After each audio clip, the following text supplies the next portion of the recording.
What got you into writing? Okay, thank you. Thank you, first of all. You can call me Arif. I feel sort of ekakalatik and a big distance from everyone's looking at me. It's funny. I want to start by thanking Shubhrata and everyone else involved in organizing this wonderful event. I'm so excited to be in front of my fellow Bengalis and Bangladeshis to talk about the storm. Before I get into answering your question, I just want to note that while in countries like India and Pakistan and even Sri Lanka, they have a lot of good and talented novelists representing their cultures and milieus to the world. Unfortunately, in Bangladesh, we have been a little bit behind, but now there's a very talented, I'm not necessarily including myself in that, very talented group of novelists who are coming up, Tamima Anom and Zia Haider Rahman. I think there was someone named Tanvi Nandini Bishash and Ruman Alam in New York. So it's a long time overdue that we Bangladeshis writing in English see themselves represented in the world, and I'm excited to be a part of that.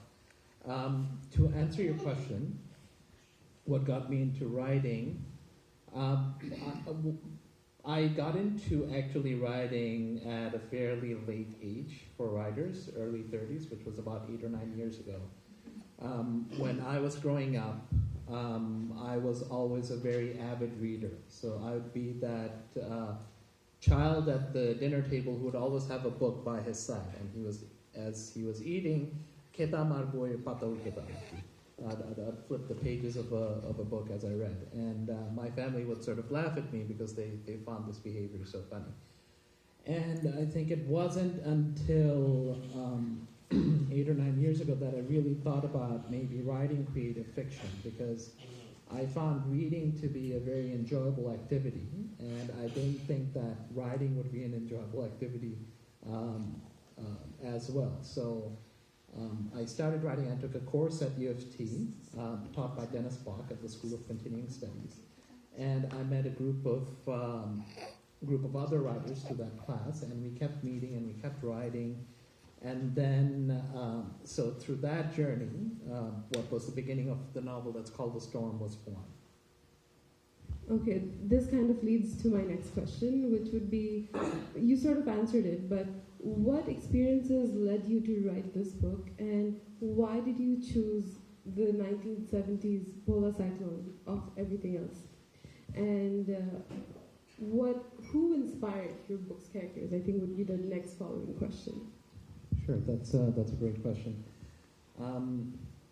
What inspired me to write the book was there's a character in the book called Shahryar who has a daughter who was half American. Mm-hmm. And I was married before, and I have a daughter who's half American, and she's 15 now. Her name is Asha Anwar. And a lot of the experiences that the character Shahryar had of trying to connect to someone who has half of his culture and half of another culture, and trying to get her to appreciate and learn about his culture. Those were things that I had gone through. So through that character, it was an opportunity for me to explore those things, because in pages of the book you'll see that there's actual Bangla letters that he's trying to teach his daughter, and the concept of literacy, shakrata, is also a concept that's strongly in the book. And that was some of my work that I had been doing at BRAC, as a BRAC education program. And my doctoral dissertation was on adult literacy. So that had worked itself into the book. As for using the jumping off point of the Bola cyclone, it was such a seminal event in Bangladeshi history. It sort of led to the Liberation War. But it seemed to me that even we collectively, as a country and a society and a people, had really forgotten about this incredibly catastrophic event. Even though they say between 250,000 and 500,000 people died overnight, it's not really in our Jatiyo Sriti Jatawal. It's not in our collective consciousness as much as other things. 1970 seems to be a little bit forgotten compared to 1971. But what happened as an aftermath of that storm, where the West Pakistani government would not provide us with the necessary aid, they refused aid from India, and they showed just general apathy and disdain to our population. That led to the election of November 1970, in which Sheikh Mujibur Rahman won the popular vote, and he would have become prime minister, but he wasn't, and he was jailed, and we all know that history. But that really set off the Liberation War, and it's probably also the greatest natural disaster that has happened in the last few hundred years, if not last 1,000 years. But very few people know about it. Even if you ask a lot of Bangladeshis, they might not know about it. So I thought it was important to bring that to the forefront. That would have been my next question. You were answering my questions before I'm even asking them. Go on with some new questions. Yes, I would. I will. So that would have been my next new question as to what was the vision. So I guess it was bringing it to the forefront for a lot more people to know about this. Yes. And making them more knowledgeable. Yes. Okay. So by vision, do you mean the vision for the book? The vision for the book. Okay. I'll tell you what one of the visions or one of my hopes or aspirations was. I wanted to honestly demonstrate that a Bangladeshi could write a book that's just as good as an Indian or a Pakistani writer, that didn't have to be focused on the ideas of diaspora or identity or oppression or injustice, which some diaspora writing tend to be. I wanted to show that we could write an epic book. We could show all the intersectionalities that happen in a region like Bangladesh, which has a much more complicated and richer history than many people give credit for. One challenge for Bangladesh is that we tend to get overshadowed by a larger and much flashier neighbor, which is India, something that I think Canadians, many of us here are Canadians, can relate to, who get sort of overshadowed by a much larger and flashier neighbor to the south, which is the U.S. So it was really one thing that was working behind me was a matter of pride, and I wanted to show that we could write a big epic book set in that place that doesn't necessarily have to be just centered around the concepts of identity or ethnicity or oppression or injustice. And I think you did a very good job at it, because it's getting a lot of good attention, positive attention, and that's that's good for us as a community, I think. There was a recent article on Toronto Star based on your book. The Storm has just been available in Indigo since March 13th. CBC Books mentioned you in the 12 books you should read this season. And you just did the Get Lit podcast with James Tennant. So how does it feel to get so much accolade and praise for your first novel? And how much of this was anticipated? It wasn't anticipated. When I was writing it, I didn't know whether it would be good or not. And when I had finished my first draft, one of the first people to read it was my wife, Celia, Ann, who's right here. And she was always very encouraging of it and a big believer in its potential. Actually, she went around to many, many people and told them, this book is going to be very big, very big, very big. And I would not believe her, and I think her friends would sort of roll their eyes too. But it came along very unexpectedly, the things that happened. Getting an agent in New York, which is one of the most difficult things. And my agent's name is Aisha Pandey. She's half German, half Indian. And she saw the potential right away for the book, and we worked on it a long time. And then we sent it for submission in the fall, November of 2016. And right away, 3 of the big publishers wanted to buy the book, and they actually went on auction bidding against each other to buy the book. Then we sold the book to Simon & Schuster in the US the next month. Recently, we just sold the rights to the book in Germany and Turkey. So I still pinch myself every day. Even being in this position, talking to you, I did not honestly think would happen. And I feel very privileged and blessed by the Almighty. And I hope I can, I've got some responsibility now because there aren't so many Bangladeshi writers. And I hope that through this privileged position, I can highlight our community in a positive way.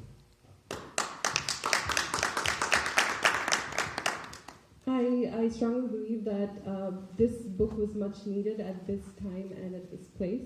And I hope that this gives a strong push to people who want to get published, who know that, Arif Anwar just published a book. Maybe I should try writing too, right?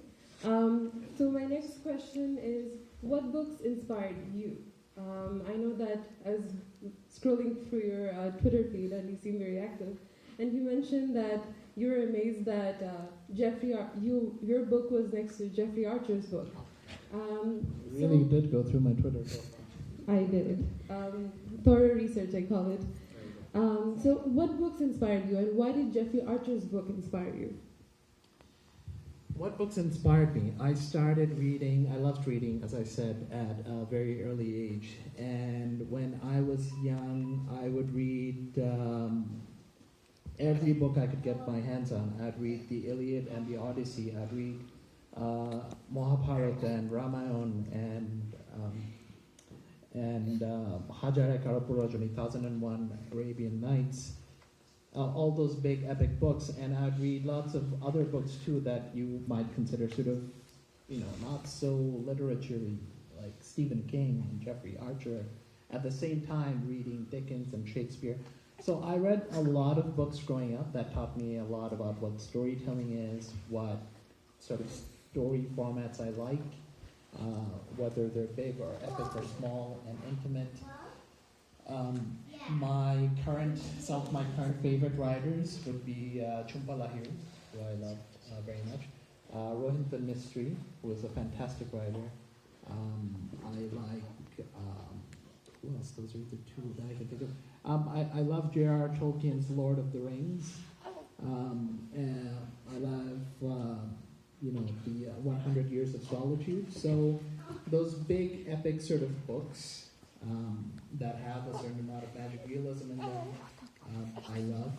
I also love science fiction and fantasy, so I have very eclectic taste. Not necessarily restricted to anything. My favorite Bengali writers include Bibhuti Bhushan and Sunil Gangapathy. Who's the short story writer? Shekhar Boshu, who I love very much. Wonderful. Humayun Ahmed, of course, fantastic writer. I've read so many of his books. Imdadul Hakim. So both Bangla and English. I've been very lucky that I can read and write and understand both languages, because I think my relationship with the Bangla language is what allowed me to write in the way that I have. One thing about Bangla is that it's a very emotional and a passionate language. And the way you write in Bangla is not the way you write in English. So when I wrote The Storm, I tried to bring some of that sensibility of Bangla writing to the writing of an English novel, and hopefully I've succeeded in that. I think you have.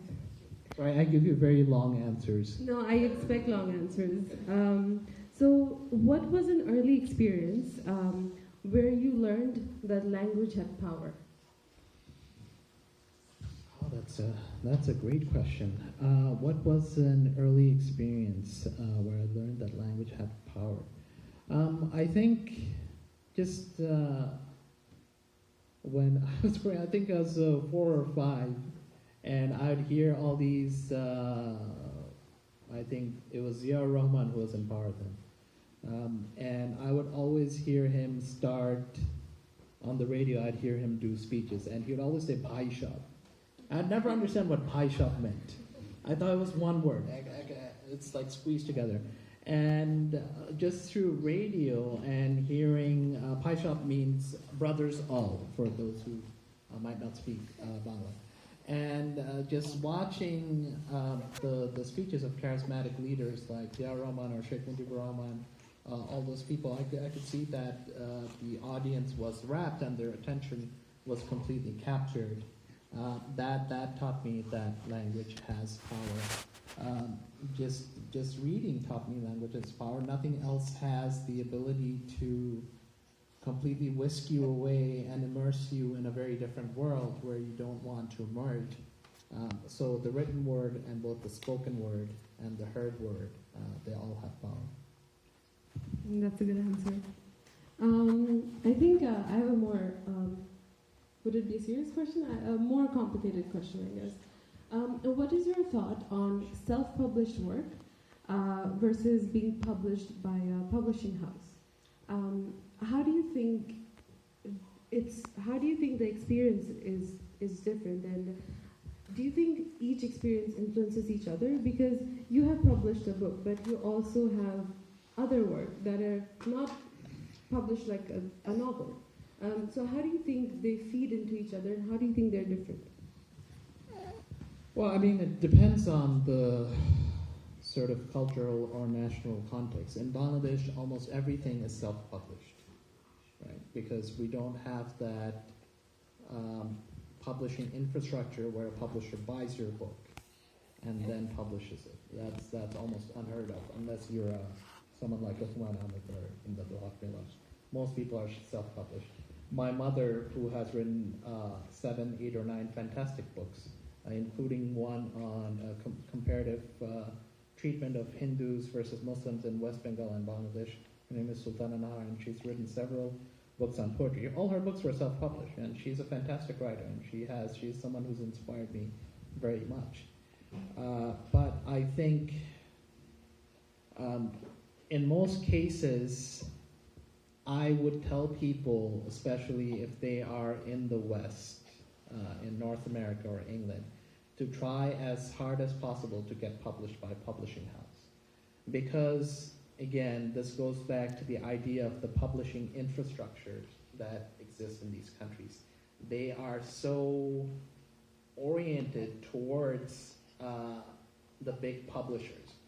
The big publishers have the connections with the big stores. They have the distribution. They have the national outreach for print media, for a national publicity campaign. Doing that on your own, unless you want to sell just maybe 100 copies to your friends, doing that on your own is an exceedingly difficult challenge. So if you want to sell a book that has a very wide reach and reaches the widest possible audience, unfortunately, because of the way things are, the best way to do it is through a traditional publisher, or at least a small print press that can get that publicity and into those distribution channels.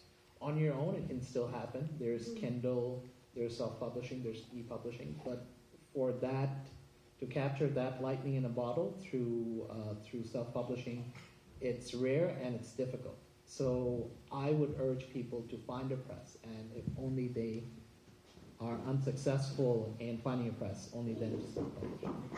Okay. This question is for all the younger people who want to write. What advice would you have for the young individuals who have just started their writing journey? And to add to that, if you could go back to your 15-year-old self, what would you tell yourself to do? Well, my 15-year-old self was not writing, so I would tell him, hey, you're going to be writing a novel in 16 years. But my advice to anyone wanting to write is to tell them to read first. Read a lot. Read every day, as much as possible. Read and consume media, not necessarily Twitter or Instagram or Facebook, as all these distractions tend to exist now. But watch great films, listen to great music, read great comic books or graphic novels, look at great paintings, because there's more to creation than just one medium, which is reading. You can be inspired by a great scene you see in a film. You can be inspired by a great piece of music. So immerse yourself in culture and art as much as possible. And most importantly, read every day and write a little bit every day. Don't take a day off. I mean, I don't follow this advice myself, but I try to. But try to read every day and write every day. Thank you for that amazing answer. I'd like to open the floor to anyone in the audience who might have a question for Arif. Arif, I'm Bangladeshi and I don't speak English. Bangla is my first language. So you are also from Bangladesh. So I'm very much interested to know how much language can be a barrier to my father's success as a writer, as a novelist, or as a poet here in the West. Could you please explain? And if I want to be a successful writer, how can I prepare myself? I don't think necessarily not knowing English is a barrier to success, because in Bangladesh and West Bengal and just through the Bengali language, we have such a wonderful literary tradition and history. I think we have a lot to be proud of. Unfortunately, English is the world's lingua franca, and that is the way for us to reach the widest possible audience. And, you know, early on, what is the advantage that India has that we don't have? Early on in their history, they decided that English would be a strong part of their one of their official national languages. Pakistan and Bangladesh, we decided to focus more on our mother tongues and less on English. So that set us back a little bit. But now I see us slowly catching up. I think we can write wonderful things in Bangla that which might then get translated into English. It doesn't necessarily have to be in English, first of all. My mother-in-law and my father-in-law are here. Do you know who one of the most famous poets in China is? Rabindranath Tagore. He is very, very famous. Tagore is very, very famous in China, and he didn't write anything in Chinese, but he visited there in 1920s. He visited there in 1920s, and he made such an impression on the country that his works have been translated in Chinese. Many Chinese, if you ask them if they know Tagore, they will say yes, we know him, because he's a very famous poet and he's very popular there. So language might not necessarily be a barrier. I think if we can create works of great impact in any language, and that will get translated. The Man Booker International Prize is actually awarded to writers writing in any language.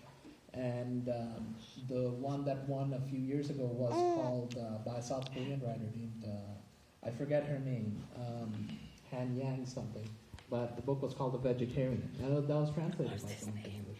So I think we need to first focus on creating work that comes from our heart, whether it's in English or Bangla, and that quality will shine through between the lights. And after that, whether it gets translated or we translate it to English ourselves, we'll see. The person in the second row?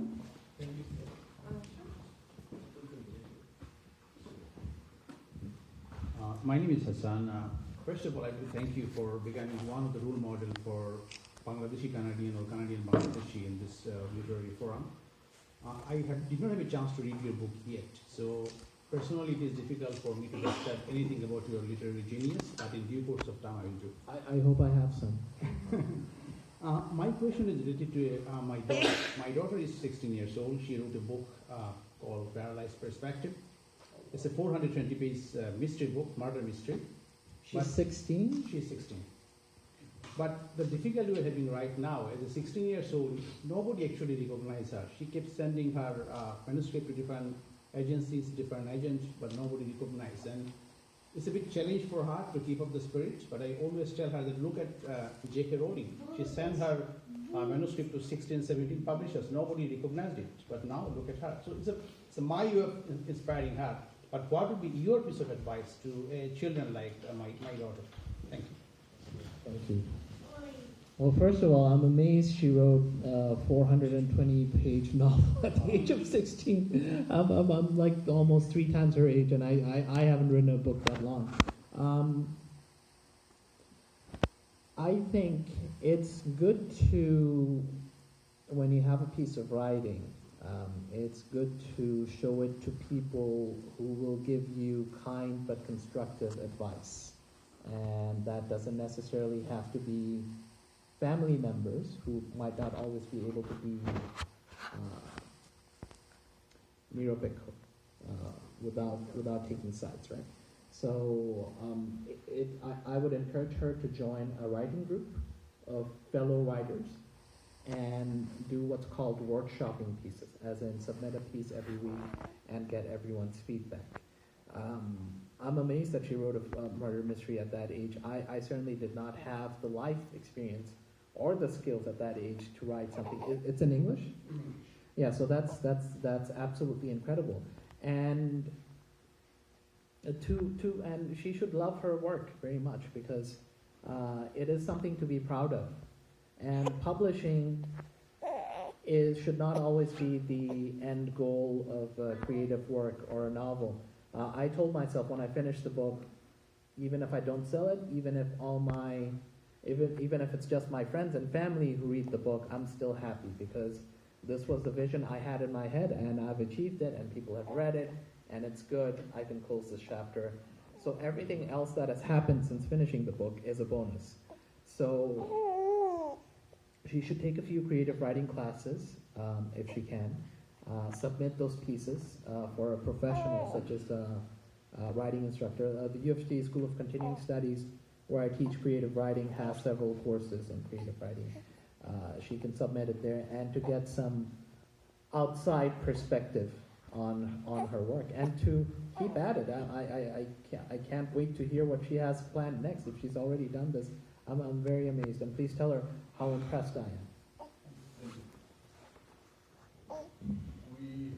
My name is Kazi. My name is also Kazi Arif Anwar. I just didn't write it here.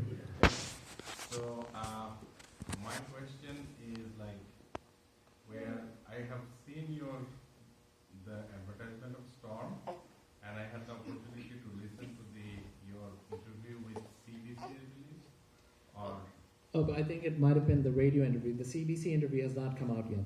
yeah, the radio interview. Yeah. So I was listening to that, and we are discussing about the book without knowing the storyline. That is very interesting. I did not have the opportunity to go through the book yet, but the typical storyline concept, Vibhuti Bhushan or the Shaptadhis Rai or Bimal Mitra, sadism is a part of the Bengali culture, which I do not like that part of Bengali culture, because we have got a lot of other things, positivity. We have done a lot of creative things in our Bengali lives that includes so many struggles, so many achievements. So, what would you please give us the idea of what is the storyline that you have developed in brief, like 5, 6, 7 minutes or anything? That's a great question. Thank you. I was hoping for the opportunity to tell you what the storyline is. So it's a non-traditional storyline. Right at the beginning of the storm, we are on the coast of the Bay of Bengal, and we are seeing through the eyes of the wife of a fisherman called Hanufa, and it is on the eve of the storm. And on that night, she makes a very critical decision, which I won't spoil what that decision is. And that decision has repercussions that stretch forward 30, 35 years to someone named Shahryar, who was a PhD student raising his daughter in Washington, D.C. And as we read the book, we find out what Hanufa's connection to Shahryar was. And we also find out what Hanufa and Shahriyar's connection was to a number of other characters in other places. Rahim and Zahira, which is a Muslim couple in West Bengal, Calcutta, who have to make a decision in 1947 whether to leave their country or not. A doctor, British female doctor named Claire Drake, who is in Burma, then Chittagong, who has to make another great decision whether or not to loyally serve her country or betray it. And a Japanese pilot named Washi Ichiro, who does not agree with the war that he finds himself in. So as we read the book, we find out the connection between Hanufa and Shahryar and Rahim and Zahira, and it's a non-traditional structure where we flip between characters, and near the end, it all begins to make sense. And just a following question. Is that person somehow representing you, like person standing in Washington? I'm sorry, I'm just trying to explore. I'm not trying to hurt you in any. No. I think I'm much more charming than that person in the book. So, no, that character Shahryar, when I was writing him, he sort of needed a biography. So I lent him some of mine. Does that make him the same as me? I don't think so. I think those of us who are writers will agree that every character we write is us. Every character we write is not us. Because just the way the human consciousness is set up, we cannot truly know what the other person is thinking or feeling. We can only guess. And when we guess, it has to be through our own perspectives. So some of the characters share things with my biography more. Some of them share nothing with me. But I wouldn't say any of the characters are myself. Every character is an opportunity for me to explore something I have always wanted to explore. I hope that makes sense.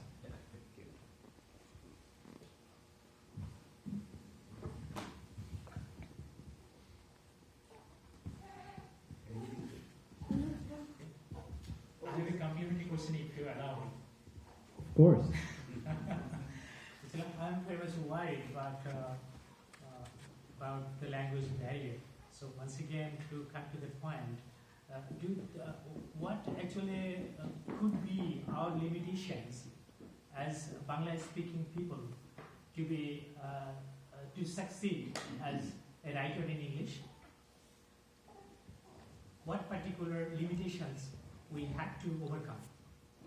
Well, I mean, I don't think it's necessarily a limitation or fault of the individuals. As I said before, as a country, we made a decision in 1970-71 to emphasize our mother tongue, Bangla, over other languages, which I think is a great and honorable decision. But every decision comes with a consequence or a reaction. So that was where we fell behind. And India was a country that had many languages, so they had to pick one or two that would be the state languages. And they picked English, and they emphasized English. They emphasized English medium education. They emphasized the pursuit of English, wanting to learn English, because they saw the potential for it as a developing country. And we are only now overcoming that 40-45 year gap that we've had in emphasizing English as a language. And that's changing because there are more and more novelists of Bengali or Bangladeshi origin who are writing in English. So I think there's no limitations. We can read as much as we can in English, absorb it as much as we can, and write, and we will get better. Please go ahead.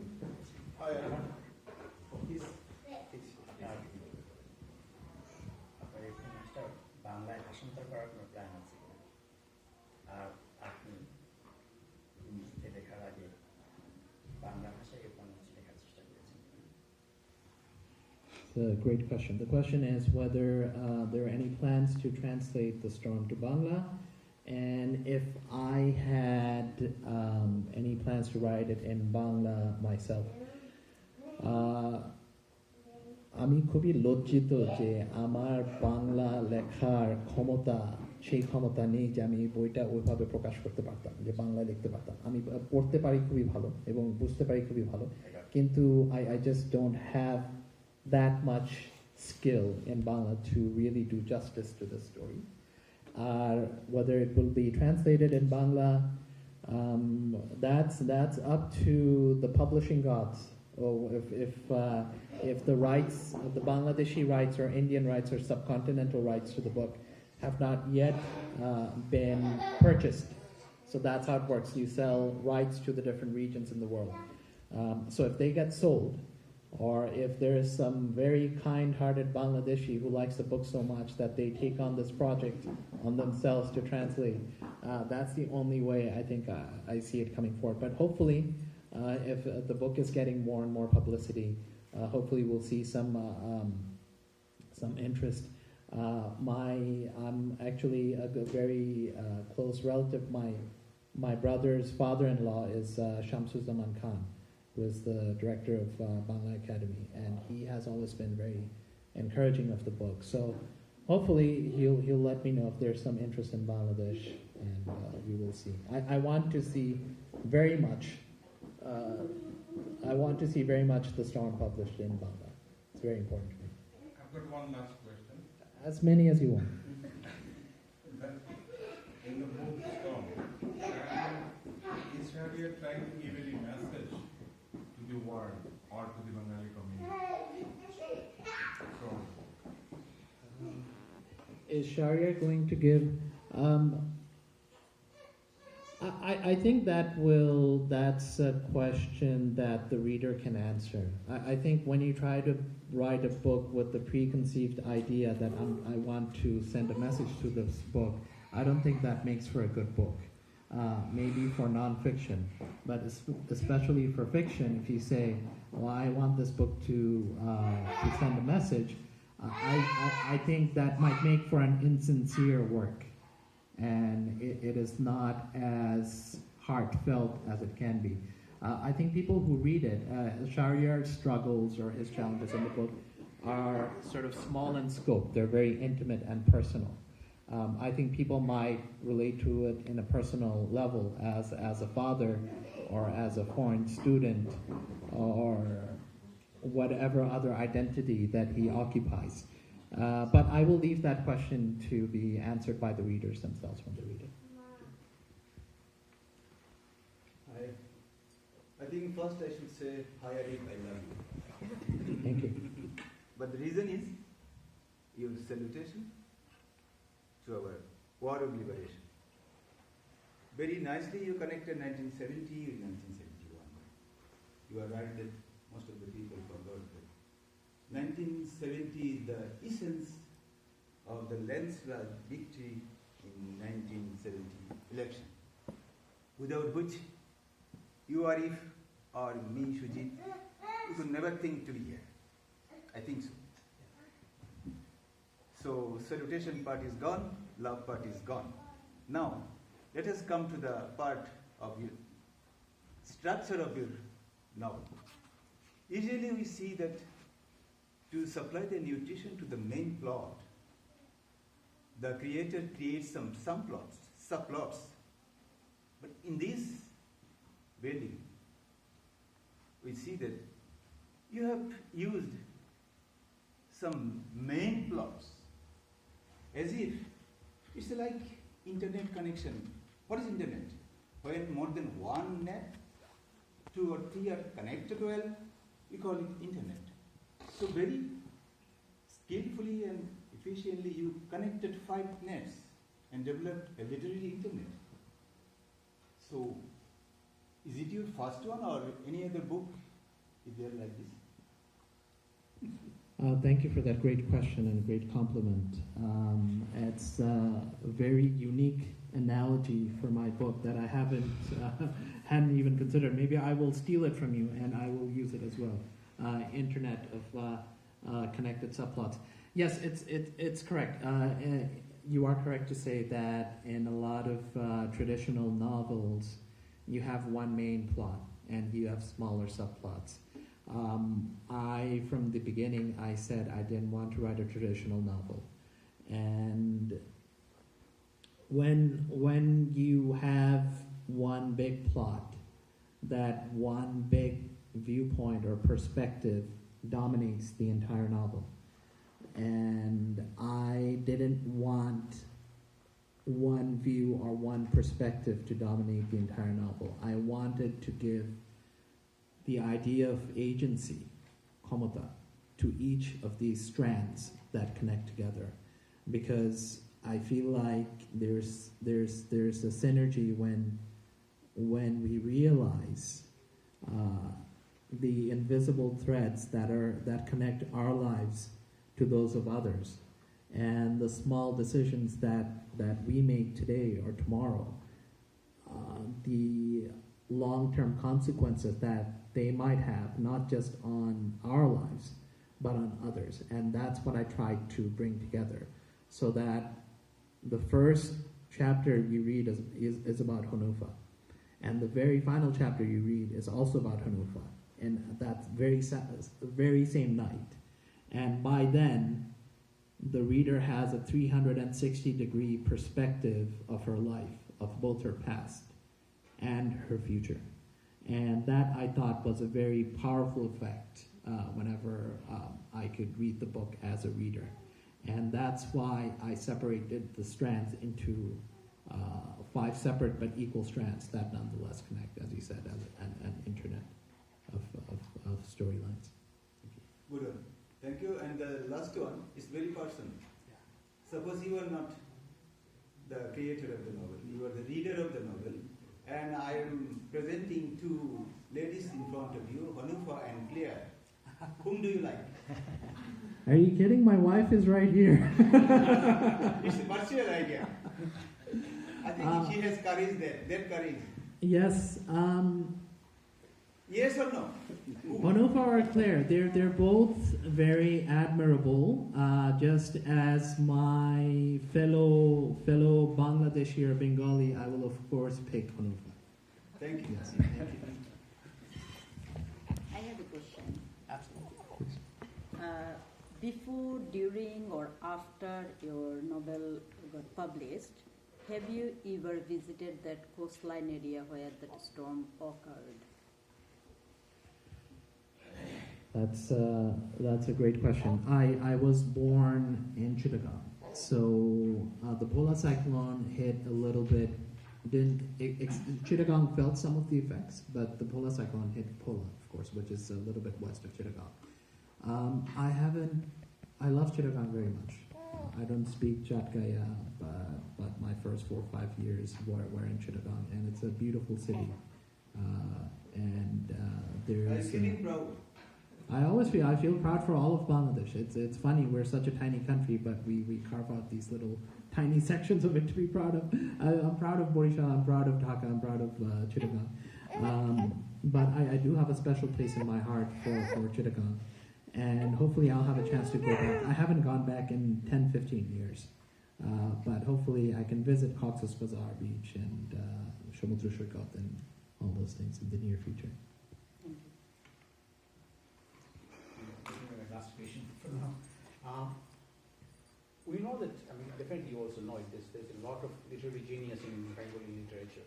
But unfortunately, the generation of my daughter, or those who are born here or raised here, they are not really exposed to those literary genius. What would be, what's the best, I know that the initiative of BLRC is definitely commendable to bring this gap, or minimize this gap. But what you can actually do to bring our children more attractive to Bangladeshi or Bengali writers' writing. It's very difficult because sometimes, to give an example, I took one of the Bengali book and gave it to my daughter to read it.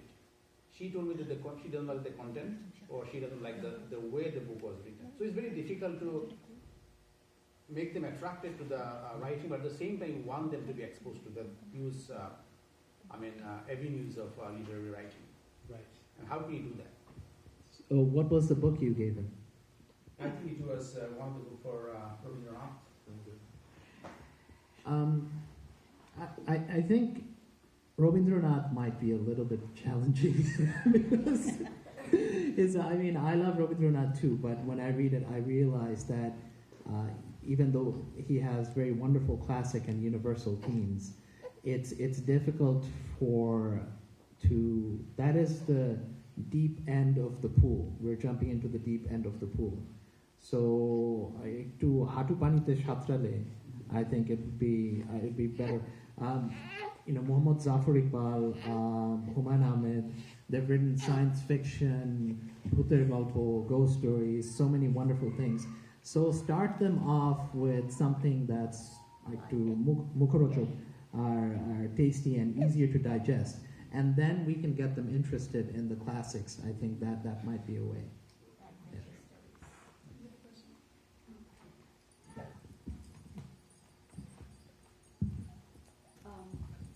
Thank you Arif Anwar. আমার আসলে বাংলা বলি, হ্যাঁ, আমার আসলে ছোট্ট একটা প্রশ্ন, এটা আপনার বই নিয়ে না। আপনি শুরু করেছেন লেখালেখি দেরিতে।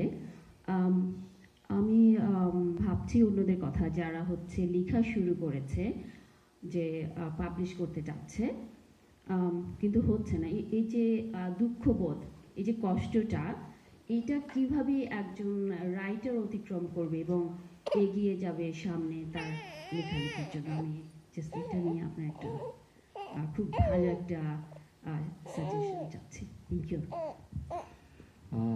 Thank you. So the question was related to those who are writing and are, for whatever reason, struggling to publish, and how can we motivate ourselves to get through these sort of difficult times or these challenging times. And you wanted a good suggestion. Unfortunately, like many questions in life, there is no easy answer. I went through those challenges myself. I was rejected by more than 60 agents. The novel, The Storm, was rejected by more than 60 agents. I rewrote the whole thing from scratch at least twice. I wrote it for 5 years. Many times I wanted to give up, and my wife would inspire me to just keep at it and just keep writing. So it's good, first of all, to have a good support structure of friends and family who are accepting and loving and will encourage you. And the second thing might be to just stop thinking about publishing so much. And the end, why do you write? We write because there's a story in us that has to come out. We don't write so that we can publish and the book sells a lot and we get famous, although that's very nice if that happens. So first of all, love your story, love your characters, and in the end accept that if you can do justice to the vision you had in your head about the book, and once you finished it, that is an acceptable reward in itself. And everything that comes after it is icing or gravy or bonus. I know it's easy for me to say these things because I've been fortunate enough to be published traditionally, and I'm at this position, and I can give lots of gorom upadesh and advice and stuff. But that is the only way to get through it, is to, when you read your own book and you read it and you're happy with it and you're proud of it and you like it, sometimes that's good enough. And maybe this one won't get published, but you will have learned something through writing this piece of work, and maybe the next one will get published. Maybe none of them will get published, and it'll just be your friends and family, and that's still a good thing and a happy thing. And some things just happen when you stop thinking about them, and it might be getting published might be one of those things. I know it's not necessarily what we want to hear, but that's how I got myself through difficult times with publishing and writing. Yeah, I got it. I guess feeling happiness for myself. Exactly. Thank you. Thank you. So we are almost at the end of the session, so we will take more 2 questions, and then we will end up with this session. There are lots of things to know. We are never it's not complete any time. The more you say, the more we are eager to know. But we have to see the time also. So the next question is from Rafa. So how difficult is it to make a living as a writer without maybe any form of like supplementary income? And if there is supplementary income, like how do you find the time to like spend time in your craft rather than trying to make a living, I guess, also, have you read The Skin of a Lion, In the Skin of a Lion? It sounds like your structure sounds similar to... I have not, but I'll look forward to it now. Cool. So, how easy is it to survive just as a writer? I think there are 7 billion people in the world. I'd say there's maybe 1,000 writers who can make a living just from writing alone. Everyone else has a day job or a night job or whatever else. Like I do, I work for the Ministry of Children and Youth Services. And I received what I thought was a very unbelievable generous advance for the book from Canadian and US publishers, but it was not enough for me to quit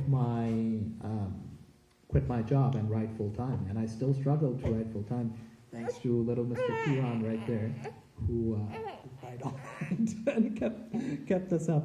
So, there's family responsibilities, there's work responsibilities. You just have to find the time to write. Accept the fact that you will probably never be able to necessarily make a living just from writing alone. And again, it has to be the love of writing that sustains you. But I'll tell you, it's difficult. It is not easy. You just have to love the work. Yeah. And to add to that, I think I heard a person who was pursuing stand-up comedy, and he said something very interesting. He said, one for the kitchen, one for the soul. So that's an analogy, I guess, that we applied here too. I think that analogy is too deep for me. Can you? So it's like one job for the kitchen that would... Oh, right. That would bring money. One job for the kitchen, one job One for the soul. Okay. Yeah. Oh, that's very The good. last question. Yeah, go ahead. আমার আসলে কোনো জিজ্ঞাসা নাই, আমি একটা সুযোগ নিচ্ছি, সেটা হলো ধন্যবাদ এবং অভিবাদন জানানো। আমি প্রথম ধন্যবাদ দিতে চাই BLRC-কে, যে এরকম একজন আমাদের রত্ন বলবো আমরা যেখানে বসে আছি, যে জায়গায় বসে আছি, যে নারীর টান এবং ভাষার জন্য আমরা করি, যে আন্তর্জাতিক ক্ষেত্রে আপনি যে জায়গায় আমাদেরকে নিয়ে গেছেন, এমন একটা বিষয় আপনি তুলে ধরেছেন যেটার সাথে আমাদের এই একটা দুঃখজনক ইতিহাস, ৭১-এর পরবর্তীতে আমরা এত বড় দুঃখজনক ইতিহাসকে ভুলতে বসেছিলাম হয়তো। আপনি আন্তর্জাতিক ক্ষেত্রে এটাকে মনে রাখার একটা জায়গায় নিয়ে গেছেন। BLRC-কে ধন্যবাদ দিচ্ছি এ কারণেই যে আপনি আরিফ আনোয়ার এই যে জায়গায় বসে আপনার কথা শুনলাম, তার আগে যে প্রেক্ষাপটটা তৈরি করেছেন আমাদের BLRC এবং তার স্বপ্ন ধর যাকে বলবো আমি, সুব্রত কুমার দাস, আপনাকে নিয়ে অনেক গর্বের কথা বলেছেন এবং এত গর্বের কথা বলেছেন যে এটা শুধু আনুষ্ঠানিকতা না যে একজন লেখককে আমি উপহার দিলাম বা তার সম্পর্কে আমরা জানলাম, সত্যিকার ভেতর থেকে যে আনন্দটা আসে সেটাই প্রকাশ করেছেন। এবং সেটা কতটুকু আনন্দময় হয়ে উঠতে পারে আপনার কথা না শুনলে আমি নিজেও অনুধাবন করতে পারতাম না। এই কারণে একজন লেখক কত বহুমাত্রিক জ্ঞান থাকলে পরিপূর্ণতার দিকে এগিয়ে যেতে পারে এবং যাওয়াটা উচিত। আমি ইকবালের সাথে আপনার কথা শুনছিলাম এবং আমরা দুজনে করতেছিলাম যে প্রতিটা উত্তর আপনি এত নিপুণভাবে প্রজ্ঞায় এবং মননশীলতায় দিয়েছেন যে আমাদের প্রত্যেকটা জায়গা ছুঁয়ে গেছেন। খুবই ভালো লেগেছে। আমার ধন্যবাদ দিচ্ছি এই মানুষটাকে যে এত প্রাসঙ্গিক বিবেচনার সহিত অনেকগুলো প্রশ্ন করেছেন যেগুলো হয়তো আমরা আপনাকে জিজ্ঞেস করতে চাইতাম কিন্তু ওরা নিজেরাই প্রশ্ন করেছে। তোমাদেরকে অভিবাদন জানাই যে তোমরা আমাদেরকে সত্যি আমরা অনেক কিছু যা শিখিনি বা দেখিনি বা দেখার হয়তো চোখগুলো খুলে যায়নি, তোমরা আমাদেরকে খুলে দিচ্ছ। এটার জন্য আমি BLRC-কে অভিবাদন জানাই যে এই ক্ষেত্রটা আমাদের যা এখানে তৈরি করেছেন। আমি আমার ব্যক্তিগত পক্ষ থেকে আপনাকে অভিবাদন আর আপনার সন্তানের প্রতি আমাদের সকলের আদর। ভালো থাকেন। Thank you so much. I also want to thank you because I think so far, although I haven't done many interviews, this has been the best interview so far. You've asked fantastic questions. Thanks for coming here.